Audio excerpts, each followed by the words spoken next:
Yesterday, I was basically Mr. Tally from South Park. I have no idea what's going on.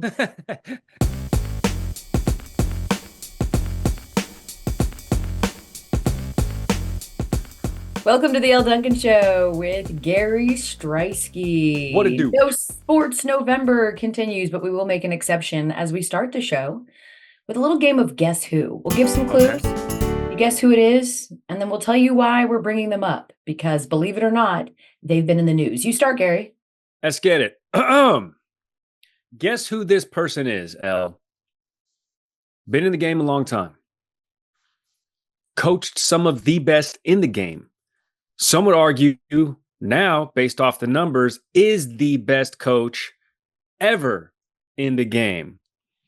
Just became the winningest college basketball coach, men's, women's, any division of That's all not a time. clue. That's literally a giveaway. It's Geno Auriemma. Probably an easy one since you saw it go down yesterday. Yeah, Geno Auriemma, yeah, on Wednesday passes Tara Vanderveer for the most wins by a head coach in D1 history. That's men or women's, by the way.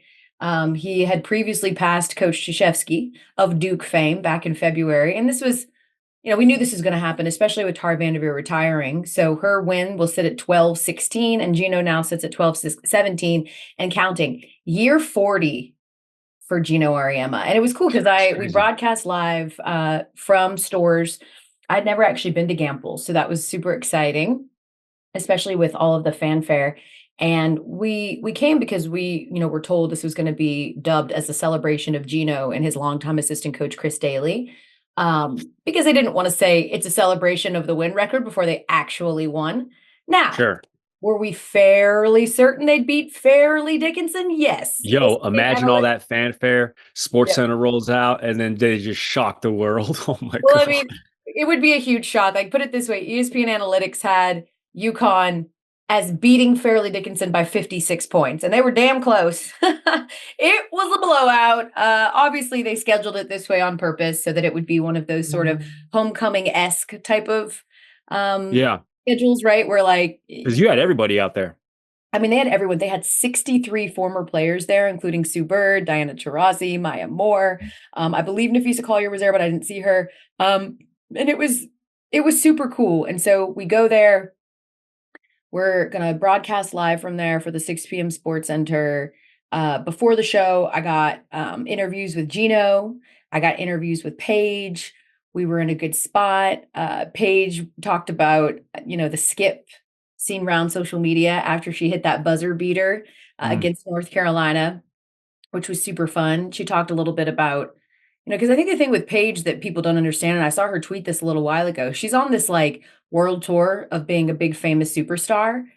But the thing that Gino always talks about with Paige is that she will never cheat the game of its preparation. She is always prepared and working really hard. So I asked Paige about that. Like, essentially, the biggest misconception about who you are as not just a student athlete, but also as, this like sort of big superstar who's on a seemingly whirlwind tour. Here's what she said.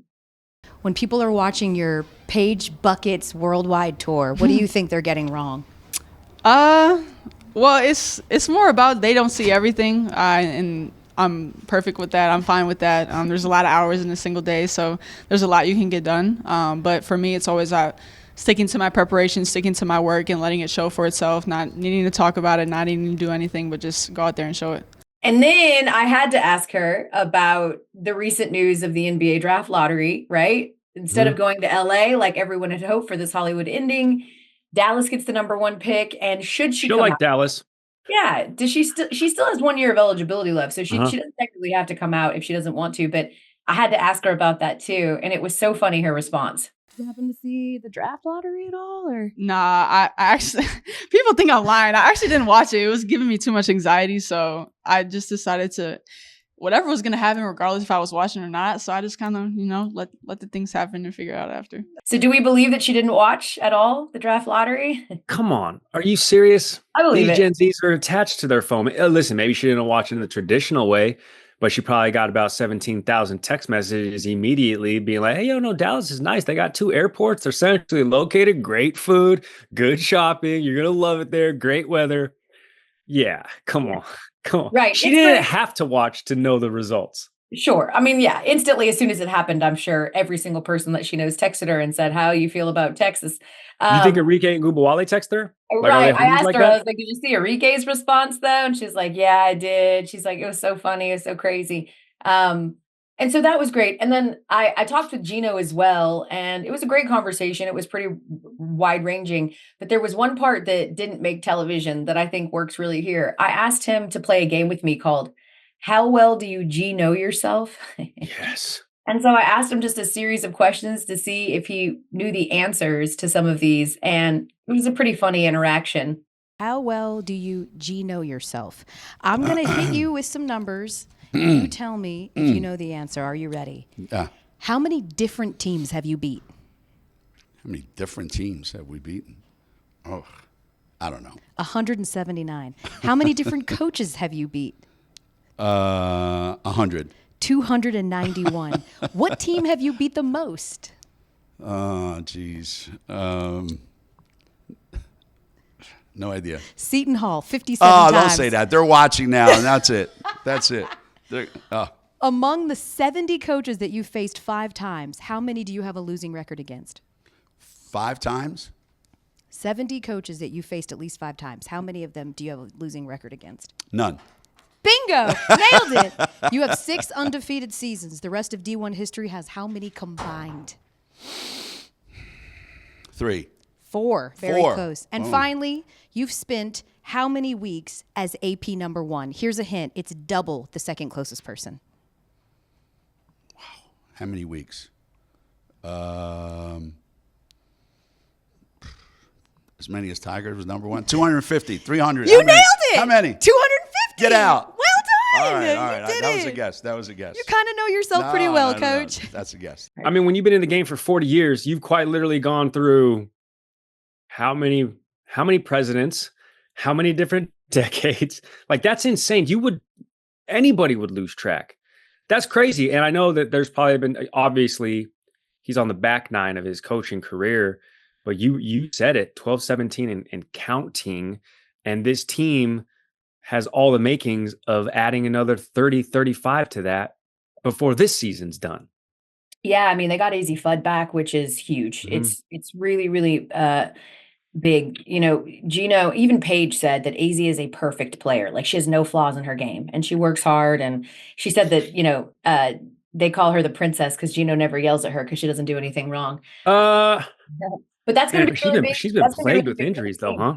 Yeah. Well, injuries have been a huge issue for UConn in general. So whenever we say things and outlook their season, it's always with the understanding that it's if they stay healthy. They're not even fully Yeah. healthy right now. They're still missing a couple of players. So, but so we get these, conversations ahead of time, and that's all well and good.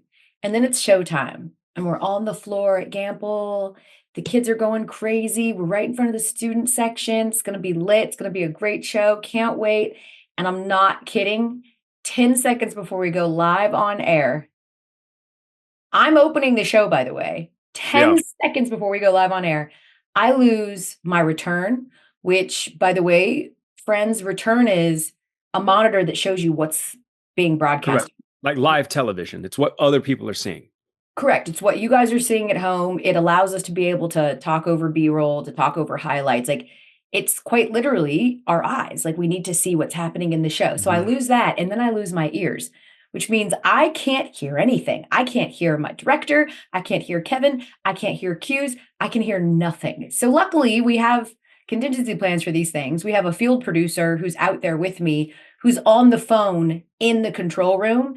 And so he starts hard counting me, and like, he's having to give me direction from out there. It was not super ideal situation, but that's what live TV. We lose communications. My IFB was out the whole time. I could barely hear what was going on, but I think all things considered, it was a really excellent show, and it was great. We were joined by Sue Bird and Diana Taurasi. I tried to corner Diana. I was going to say, what did DT say about coming back or not coming exactly. back? I tried to corner her about retirement. Me and Sue tried to catch her.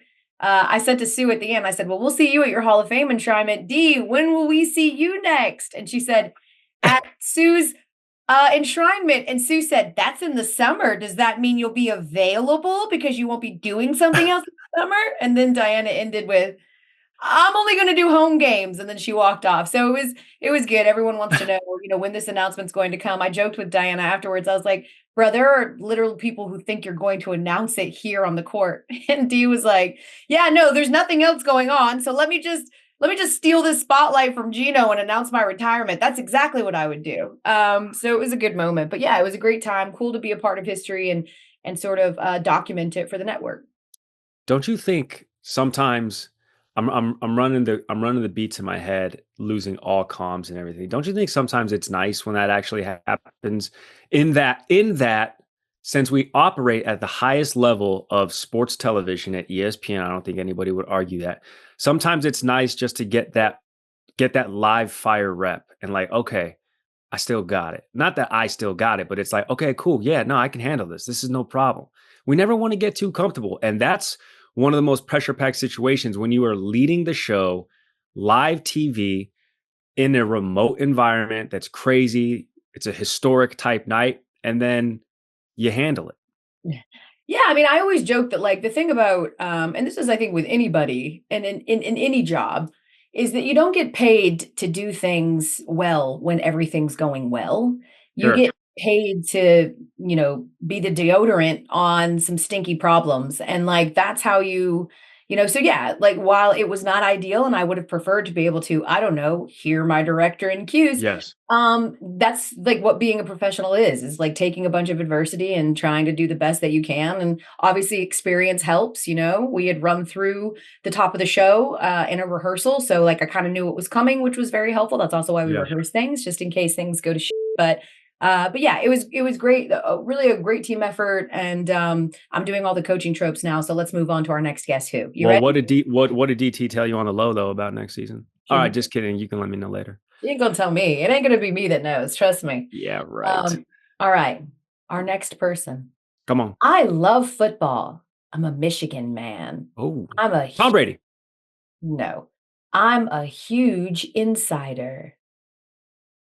That could have gone by. Elle, this was one of the most shocking clips I've seen in recent memory. The silence was so loud between Adam Schefter and Kevin Clark yesterday on the football podcast, where Adam Schefter really put the chief insider moniker into the Hall of Fame. That was an insane story by Schefter, dude, just out of nowhere. Yeah, so Kevin Clark asks Adam Schefter, what's the weirdest place that you've ever broke a story? Because here's the thing, and we mean it when we say it. We experience this firsthand. These insiders literally don't go anywhere without their phone. It is always in their hand. You could be having a full-blown conversation with Adam Schefter or Shams Charania or Jeff Passan, and they're listening and they're engaging in the best way that they can, but they're also keeping an eye on their phone, right? Like which gives me so much anxiety that whenever I talk to those guys, or when Woj was with us, whenever I would talk to them, I would keep my conversations with them sub 20 seconds. Because I'm like, this guy's got far more important stuff in his phone right now. And I'm a logjam right now. I'm a human rain delay. Let me just get through this. So when Kevin asked Adam Schefter that, I was like, my sophomore brain is like, from the toilet for sure. He was probably pooping. I was wrong. You were very wrong. You talked about you feeling bad about keeping him from something when you're trying to have a simple conversation. Here's Adam Schefter's answer. I can remember being in Denver one time, and I was how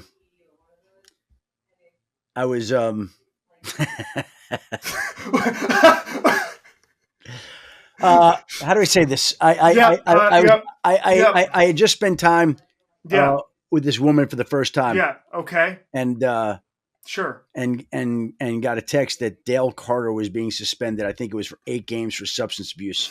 And so as I continued to lay there, confirm it, and got the job done, Kevin, in every which way. That was insane. Can you imagine? Yeah, that was great. Anyway, I'm on my phone. I've handled this business, as you can, tell, but now I got to handle some business. The replies to that were crazy. Did you read some of the replies? I did not. From some of our colleagues. They spelled insider wrong.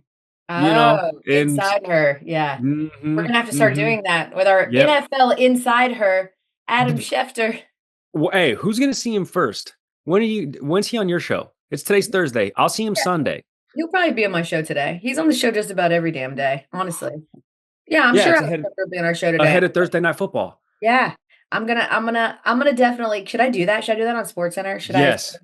Yes, it's not a Fire. question. Yes, you have I the NFL inside equity. her? Yes. Oh my God, please do it, dude. Dude, my sister used to be a firefighter, and she told me one time she went on a call, and this guy basically, in the middle of getting busy with his lady, had a heart attack and died. Whoa. I know that took a dark turn. I'm just saying, at the very least, the woman that Shefty with was like, all right, well, mission completed, and then he moved on. Correct. This poor lady was like, man, Yeah. sex put him into the ground. Killing him for real. I mean, but honestly, that's probably like, if I'm being honest, probably the best way to go out by going in. God. Okay, God. Do the next one. Next one. Okay. I started my career at a very young age. You may know me from the long list of high-profile boyfriends I've had over the years. J-Lo? J-Lo, Kim Kardashian? No, younger, I think. Those who know me best know my love for Broadway. Also, I'm not casting aspersions here, but she's looking a touch thin lately. Oh, is it Ariana Grande? Yes. Mhm. Yeah. I don't know if she had like cut for the Wicked movie or whatever, because I'm not a Hollywood insider. I'm a sports insider. But Wicked's out. Yeah. I can tell you that. First of all, by the way, before anybody in the comment sections goes, why is she saying her name weird? Her name is Ariana Grande. It's not Grande. Just saying. She said it herself. We did this on the show last year when we talked about people whose names we've been getting wrong this whole time. It's Grande. It's not Grande. I didn't know that. Yeah. You did put me on game. You did put me on game with Alvin Kamara. Yes. Like Camaro. Every time I say Camara, I say Camaro. Elle told me Camaro. Camara. Like the car.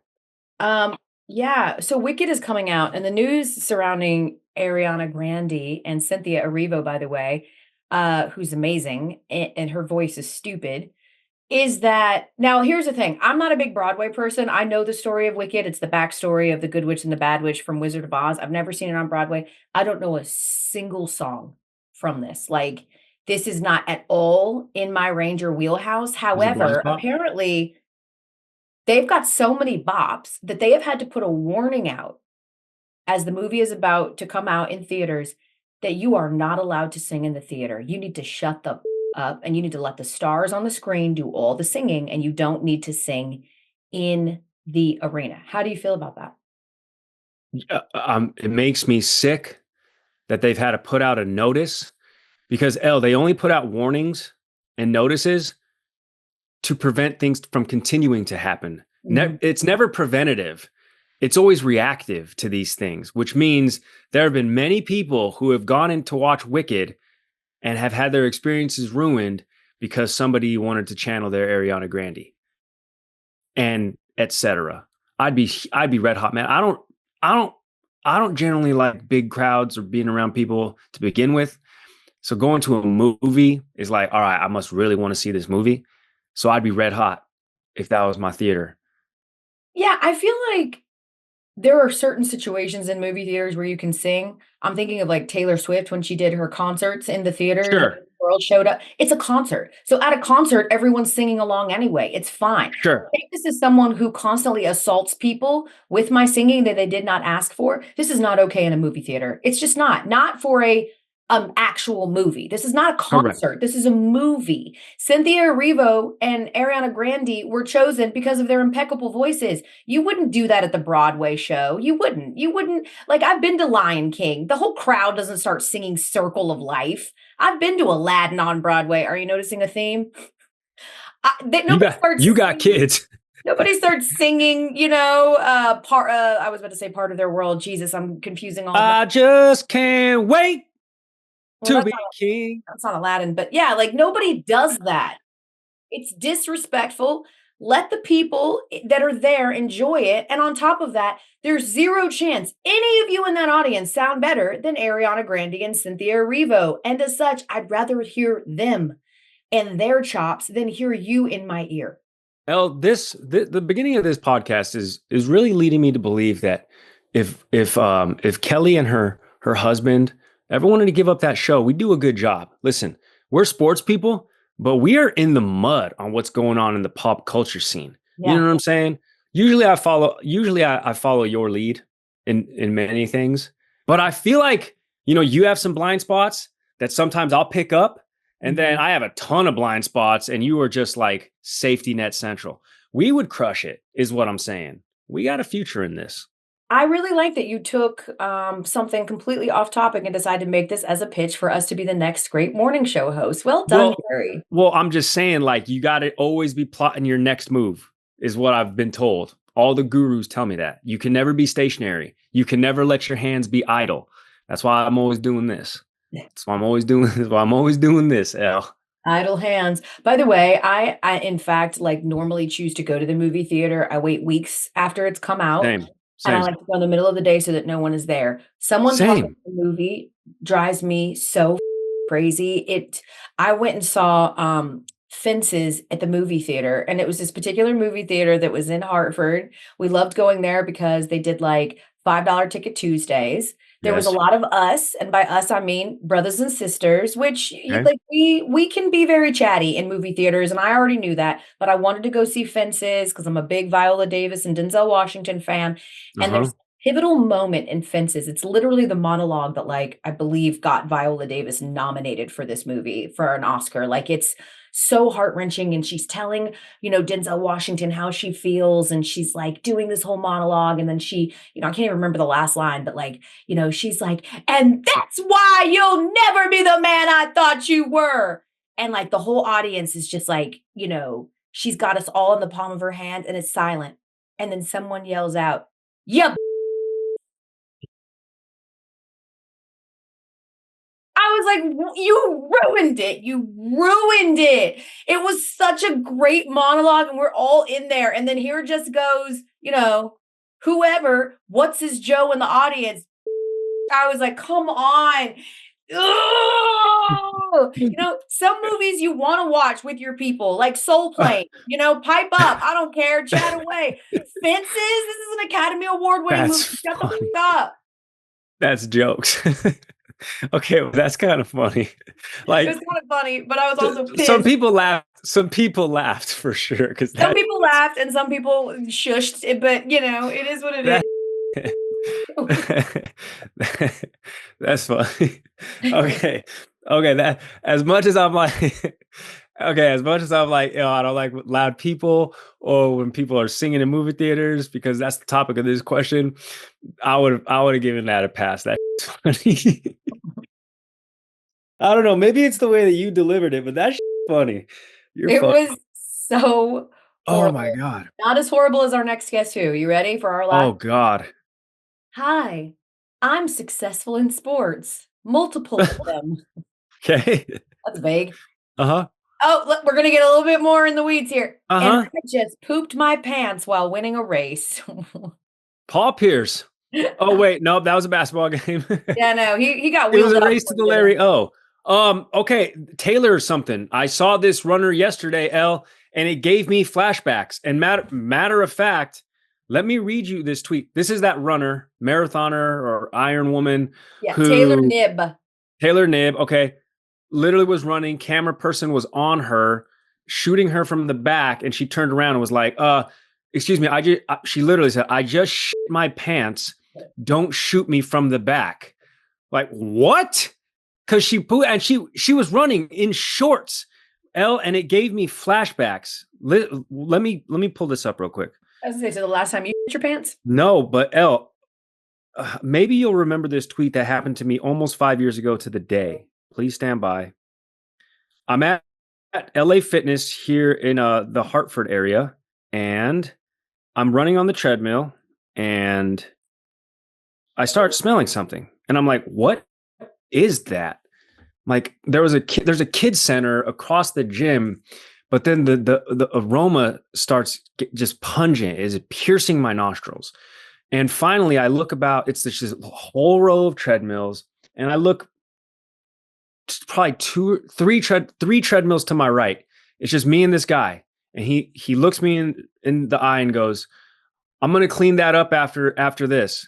I look down. He Elle all over the treadmill. Look, I tweeted about it that night. This was November 17th, 2019 at 4:19 p.m. Y'all, I got to say this, and I'm sorry if it's gross. I am on a treadmill. Guy right next to me just pooped himself. It's all over his treadmill. Looks me right in the eye and says, "Sorry, I'll get that when I'm done." Oh. This is not a drill. I cannot make this up. WTF.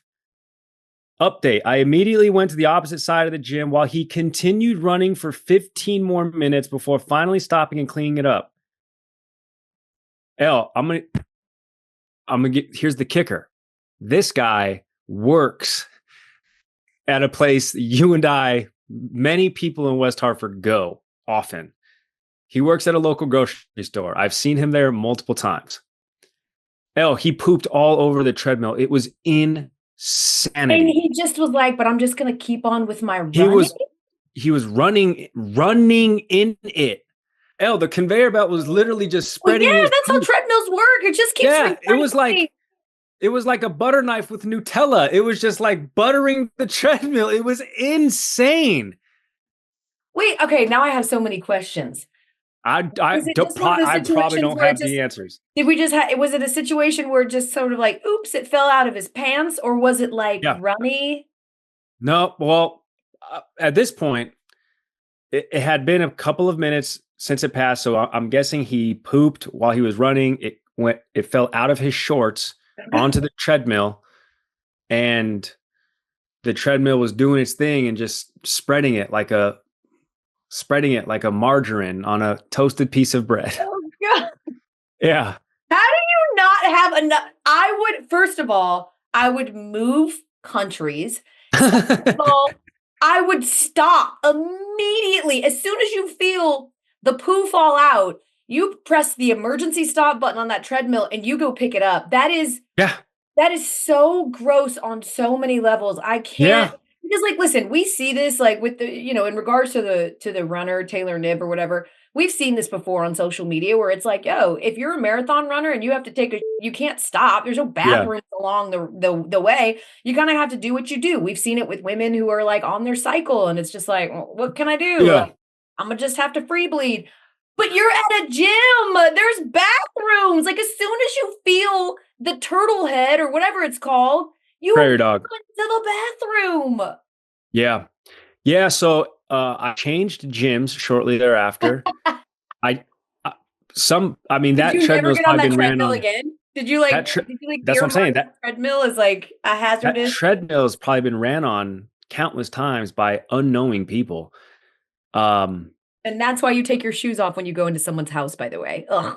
Because there's poop. There's fecal matter all over everything that we're doing. So, Elle, this Taylor Knibb thing, unfortunately to me, is not an isolated situation or incident. It's something that I witnessed with my very own eyes and unfortunately with my own nose. Oh, God. I don't even know where you go after that. We should just burn the podcast along with that treadmill. Just burn it. Yeah. Sanitize it. Hey, you know what else is getting burnt? Those calories. That guy did not want to stop. He just was 15 more minutes. He's like, I'll get to that later. He was burning. Team no days off. Team no days off. Got to get that summer bod. Ugh, God, gross. All right, so No Sports November continues. So we're just going to talk about trending topics because who cares about sports? I mean, we very much care about sports, by the way. Correct. But also, I'm in the comments every episode, and people are rocking with the no sports. You know what I'm saying? I respond to everybody, except the ones who are real mean. Yeah. Yeah, that feels... They like when I respond. That feels about right for you. I only want to talk to people that love me. No, I don't. You use this example is you don't want to give fire the air. I learned that from you. Yeah. I didn't quite say it that clunky, but yes, you don't want I know, Elle. I'm not a smooth. Oxygen is usually what I've said, but you're right. Yeah, whatever. All right, what are the other trending topics, Elle? So Delta Airlines makes a huge announcement that is 100% going to impact me and maybe not you. They're going to be serving Shake Shack burgers in first class, specifically if the flight's longer than 900 miles, and specifically if you're leaving from Boston. Damn. Okay, see, because I just saw the headline and I was like, this is going to be great for the 250 souls on board. But you're telling me the class warfare continues. It's only going to be the 20 people in first class flying out of Boston. That are going to get it. I actually think this is a horrible idea. When does this start? Not a big fan of bringing food on to a plane that is particularly that tickles the olfactories. Whenever I go to the Atlanta airport, every plane I take smells like Popeyes. Because every single gate has like a Popeyes right near it, Yes. and people come on with a bucket of Popeyes, and the whole plane smells like fried chicken. And my thing is, while fried chicken smells good, it's just like it's unfair. It's like, if you're not gonna Yeah. share that bucket of chicken, why should we all have to be assaulted by the smell of it? It's kind of Yeah. Shake Shack on top of the smell. What are those first class bathrooms gonna smell like? Because a big fat True. cheesy Shake Shack burger on a 900-mile flight? No thanks. Shake Shack is in my opinion the goated burger factory. I do love In and Out, but we have one here locally, Elle, where we live. Shake Shack is goated. This has potential of giving everybody the Subway effect in that I don't know when the last time you walked in a Subway, Elle, but you probably still smell like the last time you walked in a Subway. The shit just absorbs to your clothes. Yeah. And that's what happens when you get into these tight fuselages. Now, that being said, Elle, when does this start? I have no idea. I have no details. Your boy might just have a flight out of Boston that's longer than 900 miles. And because it's for business, your boy might be one of those lucky 20 that get the Shake Shack treatment. Ooh, So if let's it's next see. month, I will report back. Yeah, let us know how that goes for you. Well, do you get fries too, or is it just the burger? I don't know. Do we want a freeze-dried burger that's been preserved and ready They to keep serve them on an hot. airplane? Elle, you've been on those Red Sox charters. They keep everything hot and oven fresh. Yeah, They they just just literally go buy Shake Shack like right before they'll buy Chick-fil-A like right before the flight, and they'll keep it warm. They're not hitting up the Shake Shack in the terminal and then bringing it on board. So these are all like, pre-preserved. I don't know. I don't I know. bet you that's Brad. it. I'm I not bet you sure. that's exactly what they're doing, Elle. But hey, I'll report back next month. Can't wait. Speaking of fast food, the kids at Penn State are clearly bored. They had a candlelight vigil for their campus McDonald's that closed down. And do we feel that McDonald's is worthy of a candlelight vigil? Because it just feels like if one closes down, you know the adage, when one door closes, another opens. I mean, that could Sure. literally be McDonald's. Like if you can't Yes. find one within 30 yards, just look 50. And then Then it what are you feels in the like ocean? probably you could just find another one. Well, here's the thing. I think for the economical aspect of the kids in Happy Valley, because have you been to Happy Valley? Yes. There ain't much going on. Elle, Happy Valley's like getting to Hogwarts. You gotta be just right on platforms, something in 3/4. Like there is nothing outside of Happy Valley for like hundreds of miles. It's insane. So I am grieving with these students who this is not only going to impact their late night cravings, but also their bottom line. Even though McDonald's prices have gone up recently. I held a candlelight vigil for the North Gate when it closed a couple of years ago on campus. That's So I know true. exactly what these kids are going through right now. And just, hey, be strong. It'll be back. What would you have a candlelight vigil for? I Thank had a you. candlelight vigil. I had a candlelight vigil for the North Gate on campus at work because that was the one that we used to get to building 3 and 4. And It's reopened though, dude. So you had a premature candlelight vigil. It's open again. No, it reopened because of the groundswell of support I got via my TikTok. That TikTok was on the cover of ITK and Inside Disney. It was circulating like, yo, we effed up. I was getting word from HR that my TikTok was like making its rounds. I'm for real. I'm being serious. And then they opened it up a couple of months later. Guys, because he went so inside Disney here, the North Gate was closed because after the pandemic, everyone was working remote, And there was no reason to have two entrances because literally no one was on campus. So they closed that thing down, also because they had a smaller staff, because again, no one was working. And then they didn't reopen it until people started coming back on campus. And then as soon as people were no longer able to do those hybrid work at, you work from home for 3-4 days a week. As soon as people had to get their back in the building, they reopened the gate. But yes, Gary, go ahead and let history tell that you are the person that Thank you. created this groundswell of outrage that forced you. them to reopen the North Gate. Elle, you have a ton of contacts and connects. All right. Your contact list is crazy. And I give you mad respect for that. But your boy might have some people on the inside too. And I have it on damn good authority. I have it on damn good authority that they were planning on closing the North Gate before COVID even happened. So then they went through with it because it made sense. But for people like me who never, ever had the ability to work at home, I was on campus actually more during the pandemic than I am now. Actually, that's not true. But I liked the North Gate because it was the back entrance. And I always felt like it was similar to celebrities getting dropped off behind the restaurant and walk through the kitchen to their table. You know what I'm saying? Like if you knew about the North Gate, you knew about the North Gate. It was like a little, it was the kitchen access to the main dining. And when they took that away, part of me died. But thanks to my effort, we got it back open. And you're welcome. You never said thank you. I love so much that your humble flex is, Elle, I know people in facilities.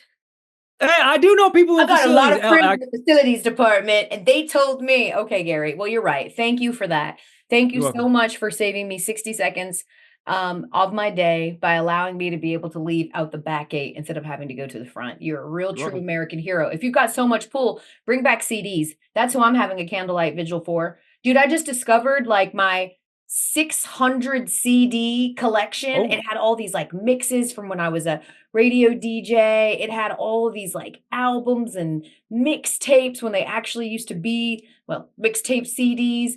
And you can't buy a car with a CD player anymore. You can't find a CD player anywhere. And I'm like, what are we supposed to do with all these mixes? Like, yes, all the music itself is on Spotify and that's fine. But what about like all of those things that we made when you had a girlfriend or a boyfriend? Well, not for you. I know you didn't have a girlfriend until you were 30, but like when we were young and we had relationships and we would make these, sad like songs, or we would make these mixtapes for people and we would go on Napster. And like, I wanted to walk down memory lane and remember where my mind was at when I was 19 years old, and I can't find a CD to do it. And every time I say that, someone's like, well, PlayStation you can use as a CD player. So I'm going to buy a $800 PlayStation just to play CDs. That's stupid.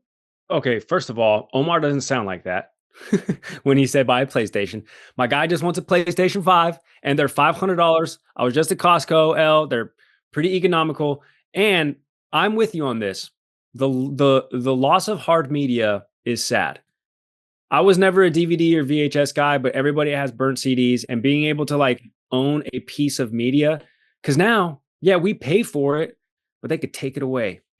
Blink of an eye. I'm with you on that. Because if you put a particular CD in, if you go into your collection of 600 and you just pop one in, no matter you can listen to the music and you've probably heard the song a bajillion times since you put it on an actual CD, but having it on that CD will immediately bring you back to that exact moment in time when that CD was new to you. And you're like, oh my gosh, I am a sophomore now drinking Boone's Farm in a field again. Yeah. Strawberry Hill. I just don't, and here's the thing too, is like, as someone who you've been to my house, our whole house has wired with a sound system. Sure. You can access music from literally anywhere in my house and also even outside. But we are 100% beholden to the Wi-Fi. If the Wi-Fi goes down, the party's over. We can't play music. You pop in a CD, so long as you have power, you can make it happen. And I hate our reliance on Wi-Fi at this point. So I bring CDs back, please. All right, before we get out of here, should we share one last thought? Yes. I feel like the story's right up my alley. Do you know who Paul Mescal is? Yes, I do. Do you? You are very, very high on him. I asked this because I mentioned his name to some people at my pod for the 6 p.m. Sports Center, and they looked at me as if I spoke in a foreign language. They were like, who the is that? I was like, the new dude that's starring in Gladiator. They were like, I repeat, who the is that? Well, Elle, anyway. I've seen your I've seen your show pod, and that doesn't surprise me one bit. Yeah, they don't feel like big Paul Mescal people, but Paul Mescal is the guy that's the new Gladiator and the new Denzel Washington version of Gladiator. A Brit. He's a Brit. And he in the sort of No, build he's up. Irish.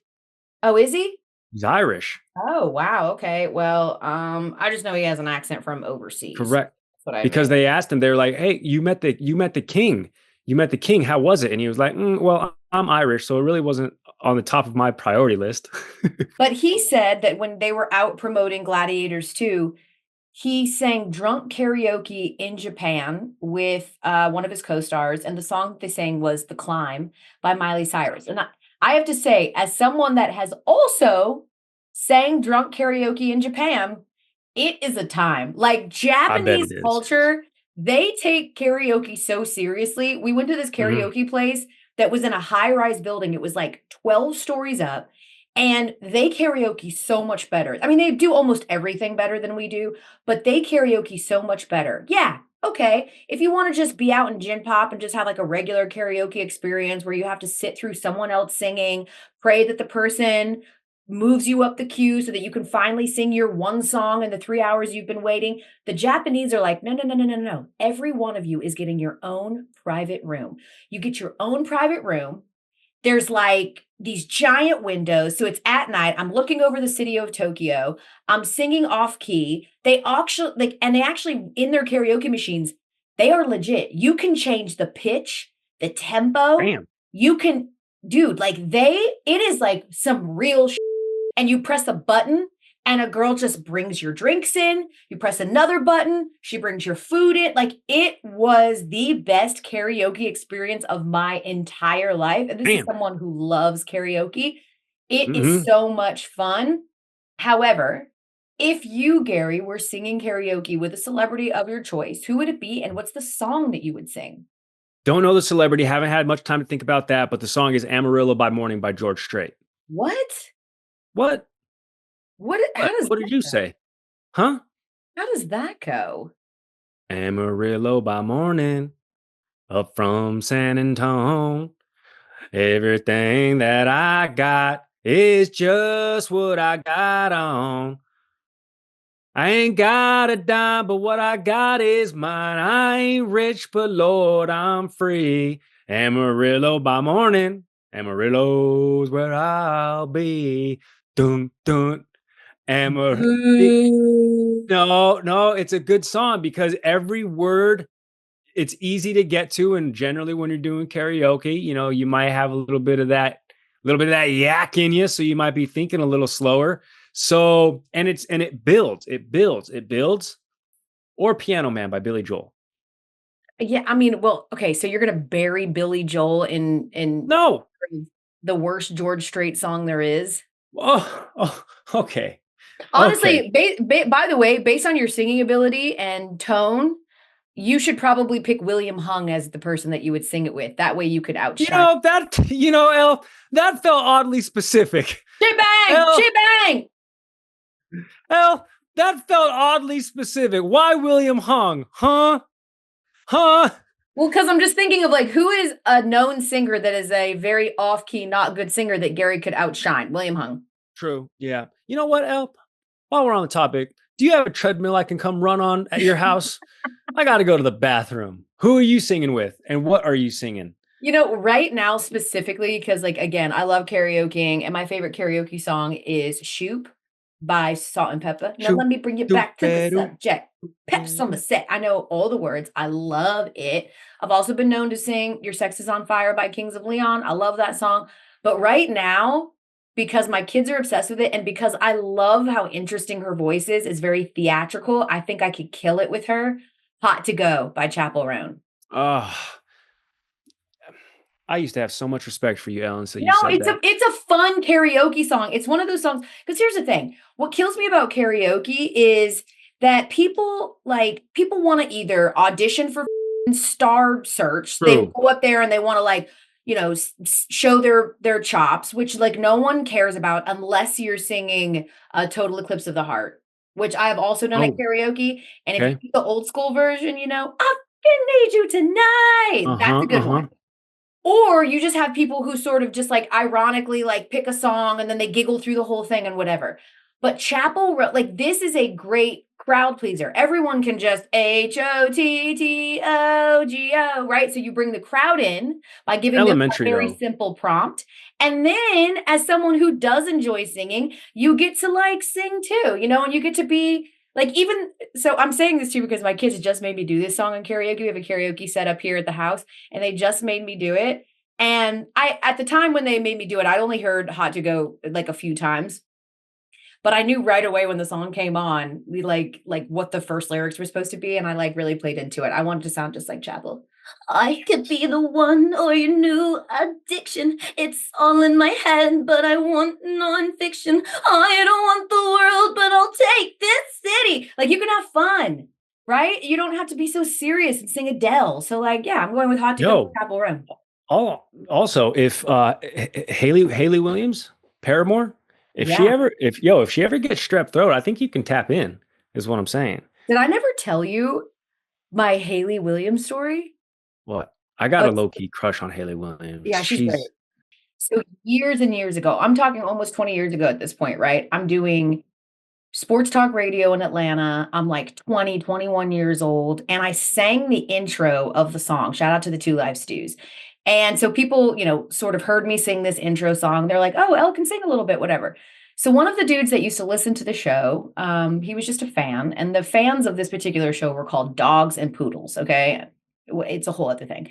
So he was just like a fan. His name was B Rich. And I would see him at events and things like that. And he'd always be like, man, I'm a producer, man. I got this artist. Like, I gotta get you in the studio with him. I gotta get you in the studio with him. Right. Da, da, da. Like, I got this song. And he would tell me this all the time, but it's Atlanta, right? Everyone's a music producer. Everyone's got the next big thing. Like, so I just kind of was like, yeah, okay, B Rich, whatever. That's fine. And he just keeps telling me this and he keeps telling me this. And I'm just like, playing them. All right. Fast forward, the artist that he was talking about was B.O.B. And the song that he was talking about that he wanted me to jump Airplanes. Airplanes? No way. Airplanes in the night sky like shooting stars. I could really use a wish right now. Wish right now. I was like, oh, you big dummy. I could have been Haley Williams. Said no one ever. I wasn't ever going to be. But ultimately, it ended up being her singing Airplanes. That was a #1 song, a huge hit. It obviously sparked B.O.B.'s career. But yeah, so just keep in mind, guys. All right. Like next time some rando slides into your DMs and says he's a music producer, well, run. But also maybe it could be your opportunity. But also vet the sources for sure. Just ask for a couple samples. Well, yeah, run a background check, but then also just look into it because you never know who you're playing. Damn. That's actually pretty fire. Not wild. But you know what, Gary? If I had taken that opportunity, I might not be sitting here with you. And so, yeah, now I'm more pissed than ever. Yeah, now I'm more pissed than ever. You should have taken that opportunity.